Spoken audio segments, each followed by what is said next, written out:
Now, this isn't a typical talk for me. Normally, I throw lots of stats at you. You know, I run a clean energy think tank. We've got 30% of our staff are engineers. They can generate all sorts of great research. They love Excel. They love Excel. I mean, they write me memos in Excel.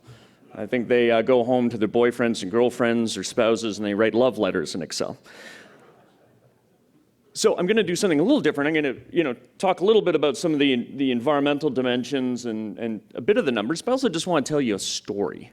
Because what happened to get, as we talked about, industry and ENGO leaders on stage last year, while Premier Rachel Notley and Environment Minister Shannon Phillips announced a world-leading climate policy package for an energy-producing jurisdiction. It really is something that I haven't spoken much about, and it is, a real coming together. So what I want to do, though, is I want to cover that, how those CEOs and how those ENGO, environmental NGO leaders came to stand on stage together. I want to talk about what this package is doing for Alberta, but then I also want to talk about the influence that this package is having, and not just nationally with this new government that is now, this new federal government is going through an incredible rethink on Canada's approach to climate, but I'm also going to offer some examples of how it's having international influence as well. And I'll try to pack that in and leave some time for questions, or perhaps we go straight to the panel. As Andrew alluded, the fact that we're up here and singing Alberta's praises, myself as a professional environmentalist singing Alberta's praises on managing the climate dimensions of managing climate and the environment was pretty much unfathomable a few years ago. But think last year ended up being a really eventful year. By the way, before I go any further on climate change, we say we've got lots of progress. Has anyone heard the old joke about progress in climate change? Why is action on climate change like high school students and sex? You know that one? Because we talk about it a lot more than we actually do it. And those who are doing it aren't doing it very well. But I think we've changed that. But it happened sort of last year when we had this tremendously eventful year for energy, environment, and climate issues. We had a First Ministers meeting in Quebec City in mid-April when the premiers came together and crafted a first cut at a Canadian energy strategy that has, of course, economic development, but action on climate at its core. Kathleen Wynne, the premier in Ontario, she hosted a major North American summit in July. Of course, we had that little federal election, and that party that got elected had very clear ambition on climate, and I can tell you right up to the top, to the big guy, Trudeau, and right down through his ministers who really get the issue and who have very, very strong mandate letters to act on the issue. By the way, if we thought that we've gone through a tremendous process here in the province, federally right now, we have probably an unprecedented political alignment. And by that, we've never had such a set of enablers in place to really craft a good, clean economy, economic development plan with climate at its core. And I say that because of who's at the top, those ministers, those mandate letters, the people working within government, and momentum. And Alberta is a contributor to that momentum. But we also had this momentous election in Alberta on May 6th. And you could tell right out of the gate the Premier had ambitions. She had that built into the NDP platform. And then she appointed both a good energy minister and a good environment minister, Shannon Phillips in particular. I don't know if anyone's had a chance to meet with her. I joke she's full of spit and vinegar, and that she came in and she wants to get stuff done. And I could tell, one of the early things they do, non-climate related, but they made Castle a park, the Castle Wilderness Area. They made it a park. And when I complimented her on that decision, and this is after about 30 years of the previous government doing nothing on the issue, she said, "Of course we did it. It was an effing no-brainer." I'm not sure I've ever heard a minister drop the F-bomb before, but yeah, so that was the spirit of the new government coming in. But where we came from was a difficult place. And as we know, Alberta had been this pariah on the international stage. So I want to talk a bit about how we got away from that space. But the starting principles would be no matter where you stand on the debate, and let's talk about Alberta, let's talk about the oil sands, which was really this international focus for Alberta's action or inaction on climate and energy issues. The starting principles, no one that I know in industry wakes up in the morning and thinks of new and creative ways to destroy the environment. No one. And no one in the environmental sector wakes up in the morning and thinks of new and creative ways to destroy jobs. They don't. And the reality is our companies here, including in agriculture, including in forestry, including in mining, many of them are doing their best to strive toward environmental excellence. And as Andrew pointed out, whether you're looking at the oil sands emissions or Alberta's total emissions, it shouldn't come at the expense of what's going on globally, or if you're talking about the oil sands, what's happening in all those other sectors, such as coal-fired electricity. But when we came from a polarized environment, largely to do with oil sands and climate issues, part of the problem was, although executives don't wake up and think of new and creative ways to destroy the environment, they also allocate capital in a way that is going to take us into dangerous climate change zone. A company allocating $30 billion in assets to develop new fossil fuel projects when it's clear that we can't do that. And that, of course, caused a bunch of environmentalists, and myself included, to get their knickers in a knot. And they had their knickers in a knot. Industry, government fought back. We had big dump trucks on the mall in Washington. We had $20 million ad campaigns. We had full-page buys in the New York Times. Rightly so, executives saying we shouldn't have just a target painted on our back. It was a hyper-polarized environment. And in many ways, pipelines, whether it be Keystone XL, which is now off the table, whether it be Northern Gateway, whether it be Trans Mountain, whether it be Energy East, or whatever other pipeline you care to name, that they became a symbol for what was going wrong. They became an inflection point. And if you were in Alberta, or rest of Canada, or in the United States, and you're concerned about all the images you're seeing of dead ducks, or whatever it is about the oil sands, you think, well, what am I going to do? I'm going to attack the thing that's connecting the oil sands to international markets and pipelines. And that's where we were, and that's where we landed up. And we landed in this hyper-polarized environment where people couldn't talk to each other. But the interesting thing was, you could. It actually opened up some space. And so in December of 2014, quietly, some leaders in the environmental community and oil sands company CEOs, 4 or 5 depending on the meeting, got together and started meeting and saying, listen, is anyone getting anything out of this? And the answer was pretty conclusively no. Because we were all losing. GHGs in Canada were continuing to rise, greenhouse gases. So if you're an environmentalist, you look at it and by any measure, you're not winning. Industry's reputation continued to slide. It's comparable to tobacco, and that the oil and gas industry, its reputation was really in the dirt. And little was being done to actually fix the problem of climate change. I think Andrew showed you a slide from the previous government. It wasn't really what we needed, and so concern remained. And when we sat down and we talked to each other, we realized we had a lot of shared frustration with this, that it shouldn't be this way. Now, companies had made progress. They had made progress on driving down GHG intensity on a per barrel produced, but unfortunately, a lot of that progress was invisible. And environmentalists weren't giving them any progress, any credit for that. So, as I say, late 2014, started meeting, continued meeting in 2015, and found that we actually had more in common than we thought. We all wanted a strong and prosperous Canada, we realized. And that's not just industry, that's the environmentalists as well. We all wanted meaningful progress on climate change and to find solutions to the GHG problem. And again, not just the environmentalists, but the CEOs as well. And we came together and realized there's no single institution that's going to solve this problem. You can't have any government wave a magic wand and that's the problem, that you actually have to have sector cooperation. You have to rope in as many people as you can to be part.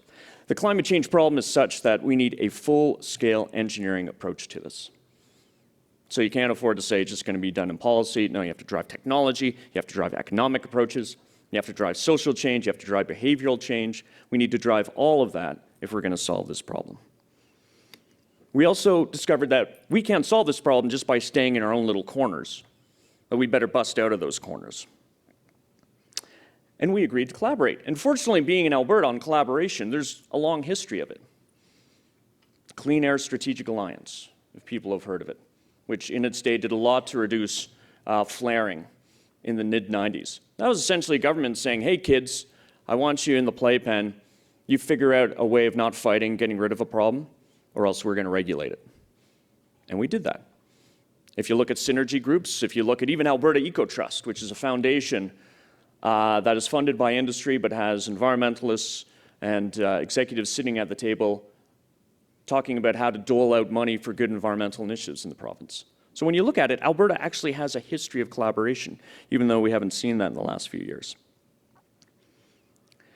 So we also came to see the perspective of each other. And sitting down and you get to know someone and there's trust there, and you go places and you sit by a campfire and you drink and you come to those epiphanies like you're not trying to destroy the environment, I'm not trying to destroy jobs. Well, what can we agree upon? And we had big points of agreement. We had points like the carbon tax. Andrew talked about it. And we could say, yeah, you know what, this is not something that is to be feared, even though it's not the T word, the tax word. It used to be that you couldn't go to Ottawa and say carbon tax in the same sentence in any federal building. They'd ban you. But then I call it the two Bruces rule. When you have the CEO, the former CEO of Imperial, Bruce March, and the former head of Greenpeace Canada, Bruce Cox, calling for the same thing, then that gives you a lot of latitude. And we found very quickly we agreed on that. We agreed that methane is an important greenhouse gas and it needs to be addressed. And I'm going to talk a little bit about methane in just a moment. We agreed that the oil sands industry in Alberta is facing an existential moment.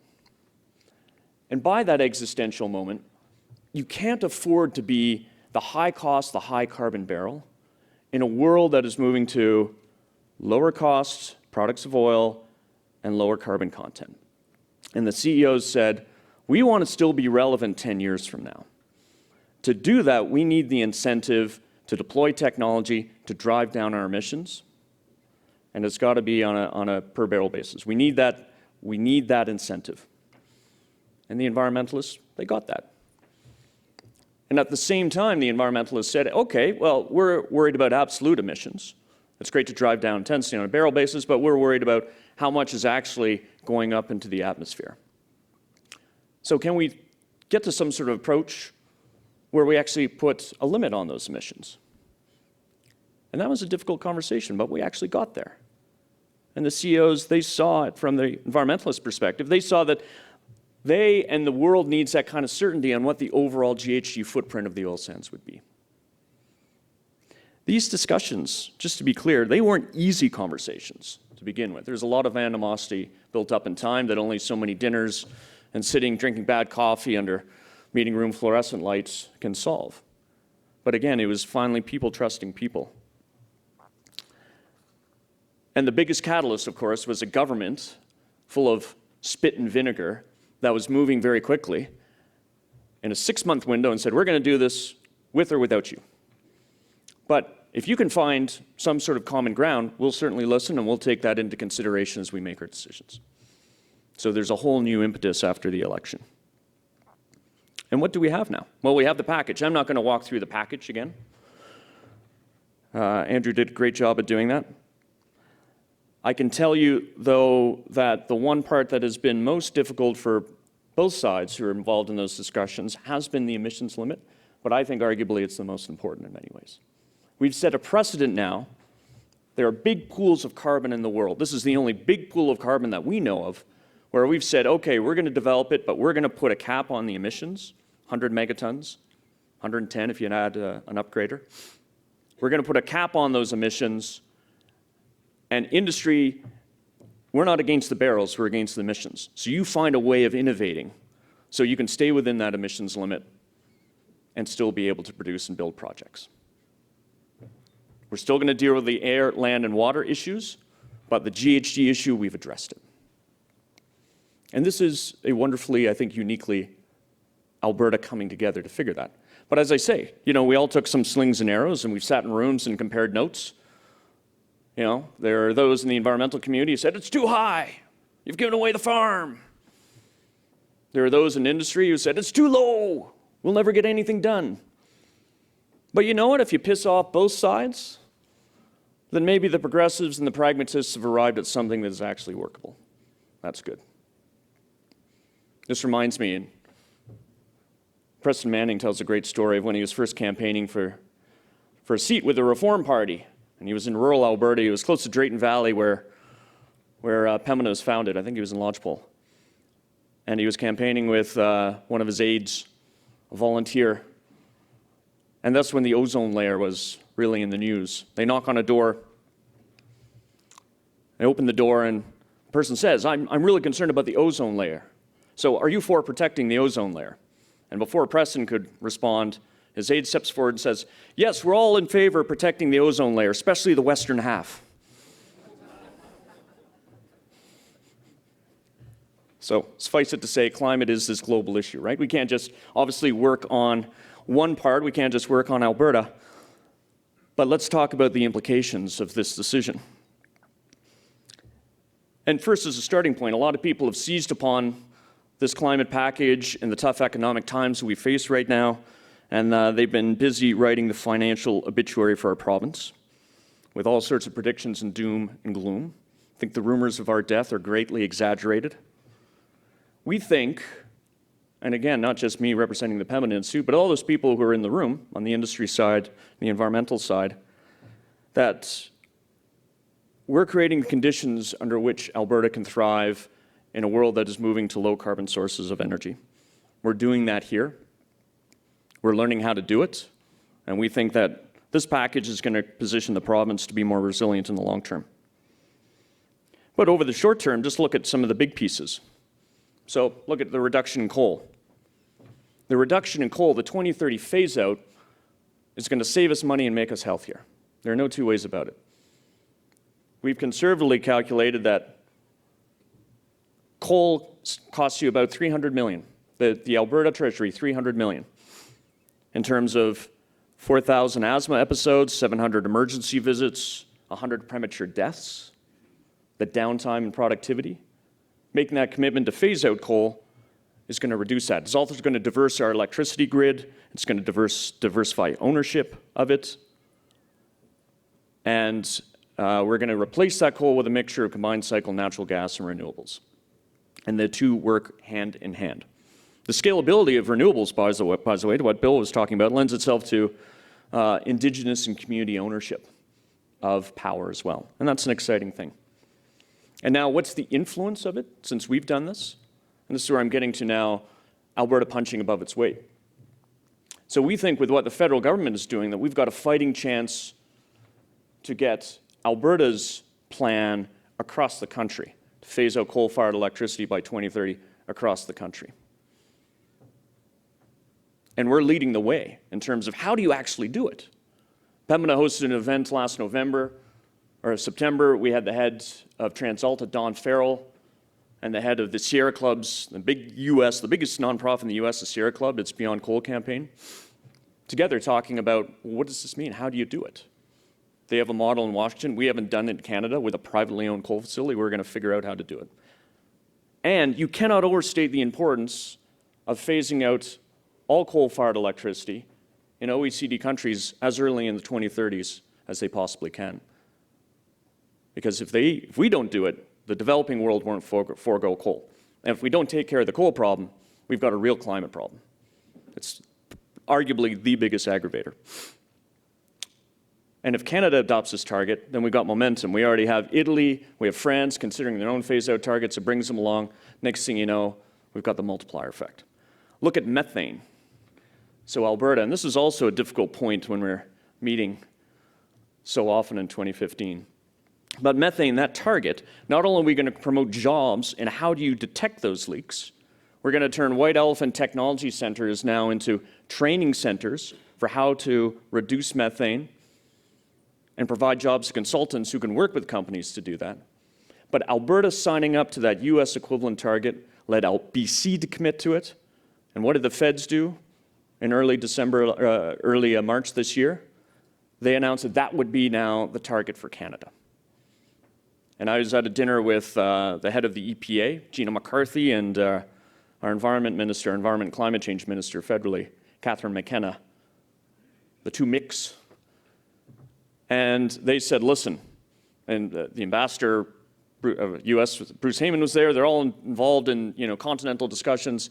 They say, since we've done this, we've got a North American Leaders Summit coming up, the next Thre Amigos Summit with Trudeau, Obama, and Mexico. And we know we can bring Mexico on in a heartbeat. So we get Mexico to sign up to the target. And if you have that, then you're covering 10% of oil and gas emissions in North America. And if we use our continental clout to pressure the rest of the world to do that, the equivalent, it's like erasing a third of all emissions from coal-fired electricity. You got a harmonized continental approach we think we can bring on the world. That started with Alberta. That started here. And lastly, the carbon tax. We now have 86% of Canadians covered by some form of pricing.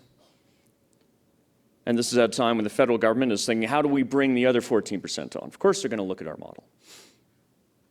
And that carbon tax is going to generate revenue that, as we phase out coal, is going to provide for the just transition of workers. And that can be a model, again, for how we do it in other parts of the country, or how we do it in other parts of the continent. So, sorry, I sound like a broken record here, but this is big stuff. And although it's tough, and although we're feeling it, and we don't want to pay the carbon tax at the pump, or our heating fuel, things like that, there's a lot of bad press, what we've done is really groundbreaking. So it is a game changer. And I think that's my bottom line message. It is a game changer. Now, there's still lots of hard work to do on implementation. There's still lots of tough questions to answer. The emissions limit alone, we could spend days just nailing that in regulations. Not to mention methane, not to mention renewables, efficiency, electricity. But we're beyond the start of the journey. We're on the journey. And we think that the Climate Leadership Plan has really broken the logjam, and it really has positioned Alberta as a leader on climate, and especially for an energy-producing jurisdiction. So I hope after this morning and all the mess you've heard, that's something that you're able to take away. Thanks very much.